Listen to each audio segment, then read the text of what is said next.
Subject: Signals and Systems. Today's topic: Classification of Signals. Lecture delivered by Indranil Sarkar.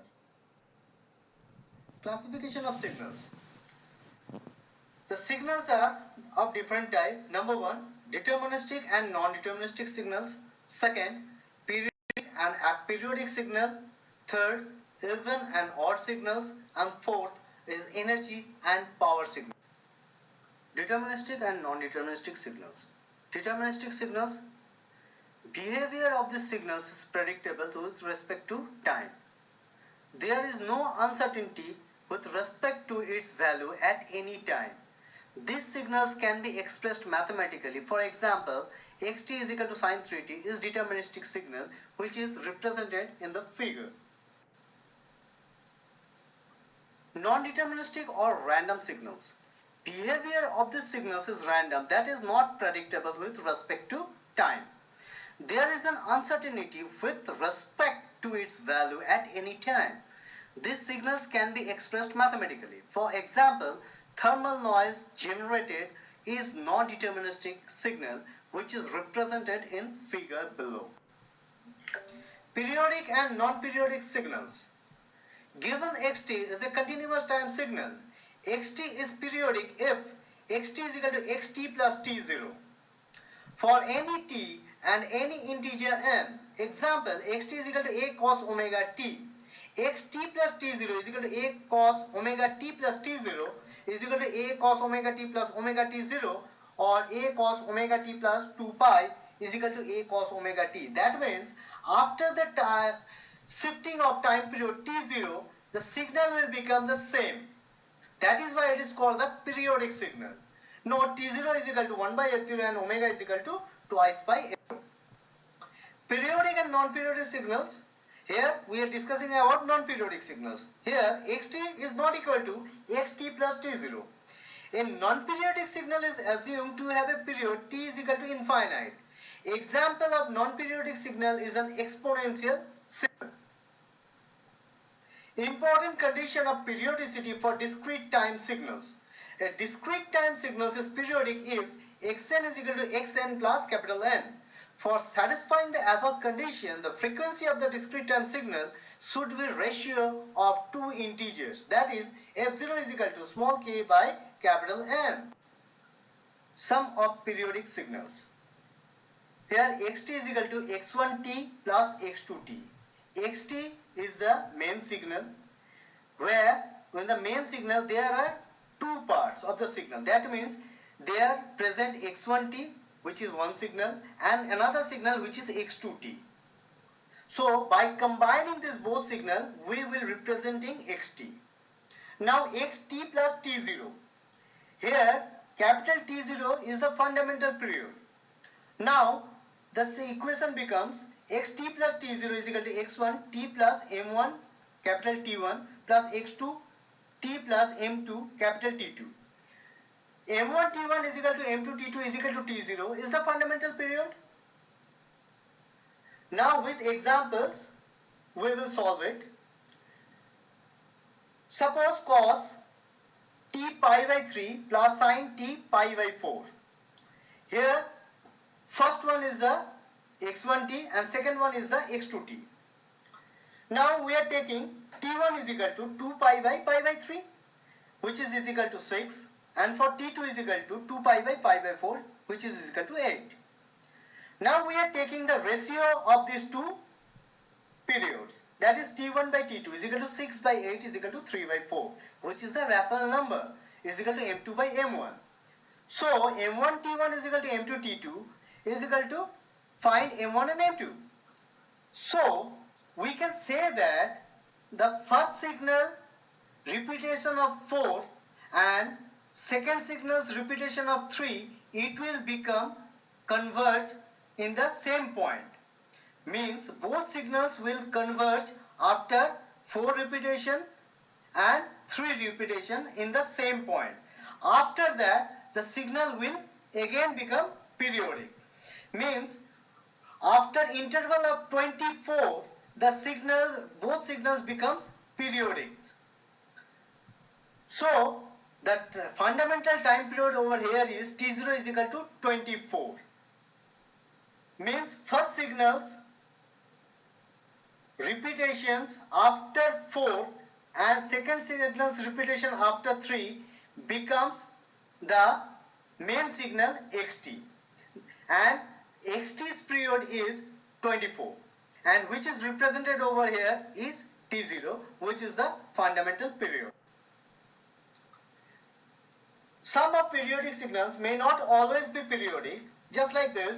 Here xt is equal to x1t plus x2t is equal to cos t plus sine root over 2t. Here t1 is equal to 2 pi by 1 is equal to 2 pi, and t2 is equal to 2 pi by root over 2. Now t1 by t2 is equal to square root of 2. No, t1 by t2 is a square root of 2 is a irrational number. That means xt is a aperiodic or random signal. Now, one examples or numericals you may say. Here given xt is equal to cos square 2t minus pi by 3. Now, we are putting the value of cos square theta is equal to 1 plus cos 2 theta by 2. So the equation cos square 2t minus pi by 3 becomes 1 plus cos 2 bracket 2t minus pi by 3 by 2. And now when we are shifting the signal with t, that means xt plus t, and capital T is the time period over here. So small t will be replaced with t plus capital T, and same as follows: 1 plus cos 4 t plus capital T minus 2 pi by 3 by 2 is equal to 1 plus cos 4t plus 4 capital T minus 2 pi by 3 by 2, and ultimately gives the result 1 plus cos 4t minus 2 pi by 3 plus 4t by 2. Let 4t is equal to 2 pi. Therefore, capital T is equal to 2 pi by 4 is equal to pi by 2. That means, what is the time period over here? That is the pi by 2. That means, xt plus capital T. Now, we are replacing capital T is equal to pi by 2. Now, equation becomes in this manner: 1 plus cos 4t minus 2 pi by 3 plus 4 into pi by 2. And after the solution, the signal becomes cos square 2t minus pi by 3, which is the original signal. So, we can prove that this is the xt. So, this is the periodic signal. That means the value of xt, which is same when xt plus t. Since xt plus t is equal to xt, the signal xt is periodic with period t is equal to pi by 2. Even and odd signals. Even signals. A function x is said to be even if it satisfies xt is equal to x minus t for all t. A sequence x is said to be even if it satisfies xn is equal to x minus n for all n. Geometrically, the graph of an even signal is symmetric about the origin. Some examples of even signals are shown below. Here, in the below figure, here the xt. In the right hand side, there is a signal of xt, and left hand side is the signal of x minus t. So this is the complete replica of xt, which comes in the left side as a x minus t. Same where is in xn. The replica of right side comes to the left side as it is. So we can say xt is x minus t for continuous time signals, and for discrete time signals xn is equal to x minus n, which is represented in the right side. Now odd signals. A function x is said to be odd if it satisfies xt is equal to minus x minus t for all t. A sequence x is said to be odd if it satisfies xn is equal to minus x minus n for all n. Geometrically, the graph of an odd signal is antisymmetric about the origin. An odd signal x must be such that x0 is equal to 0. Some examples of odd signals are shown below. Here the xt is equal to minus x of minus t. Means xt comes to the x minus t and then it will again flip. That means the upper side goes to the lower side and lower side goes to the upper side. Same way in xn, xn is a signal which is represented in the right side. When comes to the x minus n, it is a just replica. When minus x minus n, then the signal is just flipped, which is shown in figure, and it is in the lower side in the left. So in case of odd signal, it is just antisymmetric. That means the signals flipped to the left side and shows in the lower portion. Symmetry and addition multiplication. Sums involving even and odd functions have the following properties. 1. The sum of two even functions is even. The sum of two odd functions is odd. The sum of an even function and odd function is neither even nor odd, provided that neither of the function is identically 0. That is, the sum of functions with the same type of symmetry also has the same type of symmetry. Products involving even and odd functions have the following properties. The product of two even functions is even. The product of two odd functions is even. The product of even functions and odd functions is odd. That is, the product of functions with the same type of symmetry is even, while the product of functions with opposite type of symmetry is odd. Decomposition of signals in even and odd parts. Every function x has a unique representation of the form xt is equal to xet plus xot, where the function xc and xo are even and odd respectively. In particular, the function xc and xo are given by xct, which is the even function, is the formula half xt plus x minus t, and xot, which is the odd function, is equal to half xt minus x minus t. The function xc and xo are called the even part and odd part of x respectively. For convenience, the even and odd parts of the x are often denoted as even second bracket x and odd second bracket x respectively. Various combinations of even and odd function, which is already we have discussed. Again we are giving in a chart. Here is the function type: sum, difference, product, quotient. When function type both even, sum is odd, difference is even, product is even, quotient is even. When function type is odd, both odd, the sum is odd, difference is odd, product even, quotient even. When function type even and odd, it is sum neither even neither odd, difference neither even neither odd, product odd, quotient odd. Derivatives and integrals of function. Function type, derivative, integral. Even function type, derivative is odd, integral odd plus quotient. Function type odd, derivative is even, integral is even. Now discrete time even and odd signals. Here we are representing the signal as a gn. Here for even function gn is equal to g minus n. Here the signal is represented over here, which is just the folding of signals gn in the left part. So g minus n, gen is equal to gn plus g minus n by 2, and in case of odd function gn is equal to minus g minus n. The odd function is represented over here. In the right side function is the gn. When it comes to the minus gn, it is in the left side, and when it is minus g minus n, it goes to the upper side. So zon means odd function gn minus g minus n by 2.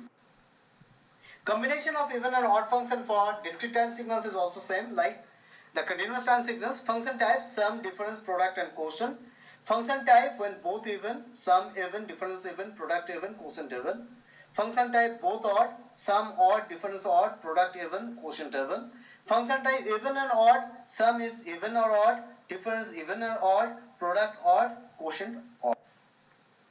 Product of discrete time even and odd functions. Here we see there are two even functions. Here g1n is the even function signals and G2n also is the even function signals. When we make a product of these two signals, we will get G1n into G2n, and which is also a even functions. Now here one signal is even and another signal is odd. Here G1n is considered as even and G2n is the odd. So when we combine even function with odd function, actually when we make a product of even function and odd function, we will get the odd function, which is represented over here in G1 and G2n, which is also a odd function. Now here the two functions are odd. G1n is odd function and G2n is odd function. Now we see that when the product comes, G1 and G2n, it becomes the even function. Energy and power signals. Energy signal. A signal with finite energy and zero power is called energy signal. That is, for energy signal, 0 less than E less than infinity and P equals to 0. Signal energy of a signal is defined as the area under the square of the magnitude of the signal. Ex is equal to integration minus infinity to plus infinity mod of xt squared dt. The units of signal energy depends on the unit of the signal. Power signal. Some signals have infinite signal energy. In that case, it is more convenient to deal with average signal power. For power signal, 0 less than p less than infinity and E is equal to infinity. Average power of the signal is given by Px is equal to limit t tends to infinity 1 by t integration minus t by 2 to plus t by 2 mod of xt square dt. Energy and power signals. Here for a periodic signal xt, the average signal power is Px is equal to 1 by t integration over the time period, that is the mod of xt square dt. T is the any period of signal. Periodic signals are generally power signals. Now a discrete time signals with finite energy and zero power is called energy signal. That is, for energy signal 0 less than E less than infinity and P equals to 0. The signal energy for a discrete time signal xn is Ex is equal to summation of n is equal to minus infinity plus infinity mod of xn square. Again, the average signal power for a discrete time power signal xn is Px is equal to limit n tends to infinite 1 by 2n summation of n is equal to minus n to n minus 1 mod of xn square. For a periodic signal xn, the average signal power is Px is equal to 1 by capital N summation of n is equal to n total n and now mod of xn square. The notation summation n is equal to a capital N means the sum over any set of consecutive n's exactly n in length.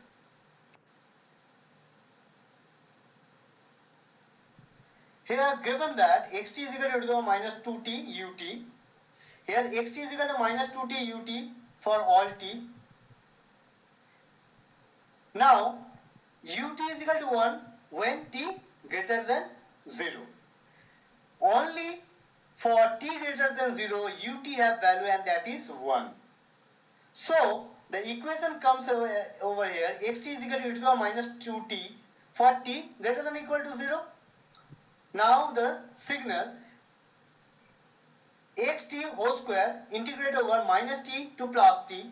When we do the integration, we give the value over here 1 by 4 minus e to the power minus 4t by 4. Now for the energy, we have to put the equation limit t tends to infinity minus t to plus t xt mod of xt whole square dt is equal to limit t tends to infinity 1 by 4 minus e to the power minus 4t by 4. When we solve this, we will get the value 1 by 4, which is represented as joules because this is the energy signal. Now for power. Power P is equal to limit t tends to infinity 1 by 2t integration minus t to plus t mod of xt square dt. When we will solve this, we will get the value 0. Here we find that there is a energy but power is 0. Since energy is constant and power is 0, therefore the given signal is an energy signal. Thank you.